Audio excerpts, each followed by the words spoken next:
Industrial Court, for example. The National Industrial Court was never in the Constitution. So there was a problem as to the real status of that court. Eventually, they made the amendments and then got it into the Constitution. Now, I don't know who vetted the document or who structured it or who wrote it, but it created a serious problem in the judiciary.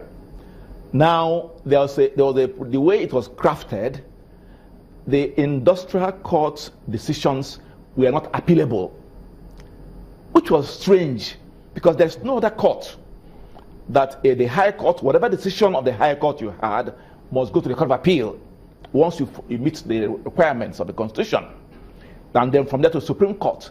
But the way it was crafted, because they were trying to amend and insert it there, then suddenly gave the industrial court the power of finality.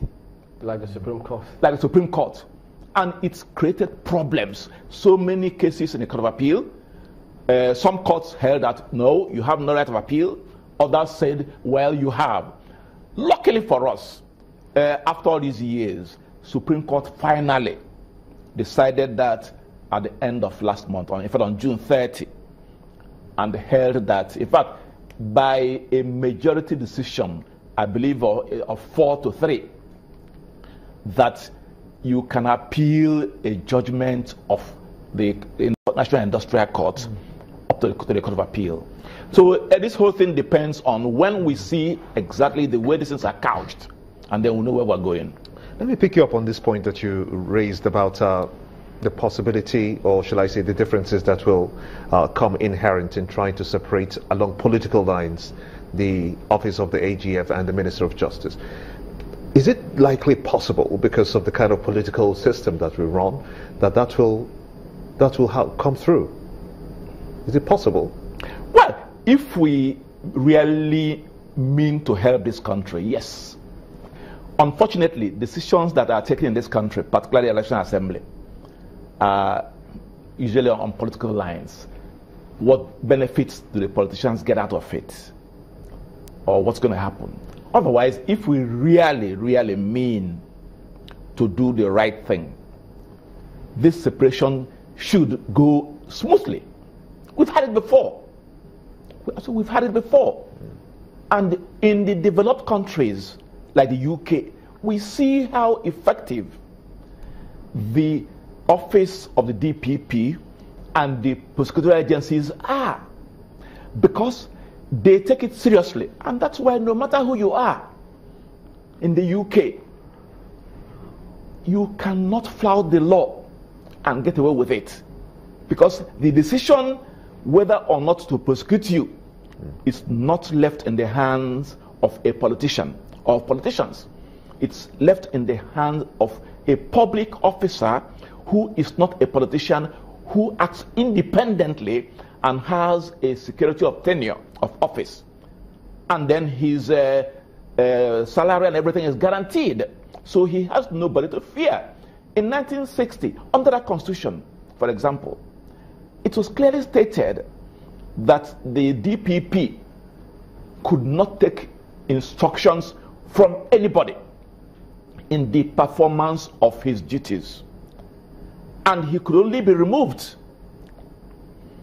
if there's a misconduct for which there must be evidence. Has he checked?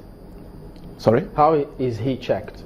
Oh, if in terms of misconduct, nobody checks him, because that's why that independence that he has, it's what helps the system to work. That's why if you think that there's an act of misconduct on his part, or he's done anything wrong, you raise it. Once you erase it, there is a body, a mechanism in that constitution that will look into any complaints that anybody has. But the whole idea was to make sure that it is insulated from politicians. You know, you also say, well, we haven't seen how exactly it's couched, but one of the questions that will also pop up, perhaps when we get to see that, is, what about the appointing officer? Do we allow Mr. President appoint both parties, or how will they ascend to their position?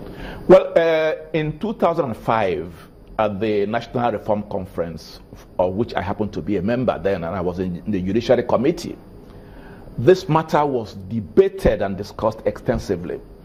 And in fact, the recommendation was that the two bodies be separated and they should go back to what we had in 1960. And now they put it down the criteria for the appointment. For that, I don't know what criteria that the current National Assembly wants to install, but it's important to know what the criteria for appointment is, because that's very, very key. You have the person or whoever that will appoint. Eventually, ultimately, the president will appoint, but the president, just like the Chief Justice now, once the NJC nominates a CJN, the president is bound to appoint that person. It's not as if he has a choice. So that's kind of thing that we want to see here, where the criteria is laid down and by the people who ought to do that. All right. We'll come back to that in a moment. Yeah. Just hold your thought. Don't go away.